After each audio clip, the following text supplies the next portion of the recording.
କର୍କଟ ରାଶି କାର୍ଯ୍ୟକ୍ଷେତ୍ରରେ ବଡ଼ ସଫଳତାର ସୁଯୋଗ। ପୁରୁଣା ପ୍ରୋଜେକ୍ଟରେ ଆଶାଜନକ ପରିଣାମ ମିଳିବ। ବ୍ୟବସାୟରେ ବିସ୍ତାରତା ଯୋଜନା। ଧନ ଲାଭ, କିନ୍ତୁ ବ୍ୟର୍ଥ ଖର୍ଚ୍ଚରୁ ବଞ୍ଚନ୍ତୁ। ପରିବାରରେ ସମ୍ମାନ ବଢ଼ିବ। ପ୍ରେମ ଜୀବନରେ ପୁରୁଣା ବିବାଦ ସମାଧାନ ହେବ। ସ୍ୱାସ୍ଥ୍ୟରେ ପୁରୁଣା ରୋଗରୁ ମୁକ୍ତି ପାଇବେ। ଧାର୍ମିକ କାର୍ଯ୍ୟରେ ଯୋଗଦାନ ମଧ୍ୟ ଦେଇପାରନ୍ତି। ସାଙ୍ଗ ମିତ୍ରଙ୍କ ସହିତ ଖୁସିର ସମୟ କଟିବ। ବିଦେଶ ସମ୍ପର୍କିତ କାମରେ ସଫଳତା ହାସଲ ହେବ। ଛାତ୍ରଛାତ୍ରୀମାନେ ପ୍ରତିଯୋଗିତାରେ ବିଜୟ ହେବେ। ସରକାରୀ କାମରେ ଆପେକ୍ଷିତ ପରିଣାମ। ପୁରୁଣା ମିତ୍ରଙ୍କୁ ସହଯୋଗ କରିପାରନ୍ତି। ନୂଆ ଯାନ ମଧ୍ୟ କିଣିବାର ସମ୍ଭାବନା ରହିଛି।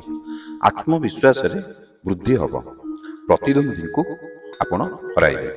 ପରିବାରରେ ନୂଆ ସଦସ୍ୟଙ୍କର ଆଗମନ ହୋଇପାରେ। ସାମାଜିକ କାର୍ଯ୍ୟରେ ସ୍ଥାନ ମିଳିବ। ନିବେଶରୁ ଆପଣଙ୍କୁ ଭଲ ଲାଭ ମିଳିପାରେ। ମାସ ଶେଷରେ ଆପଣଙ୍କୁ ସୁଖବର ମିଳିବ।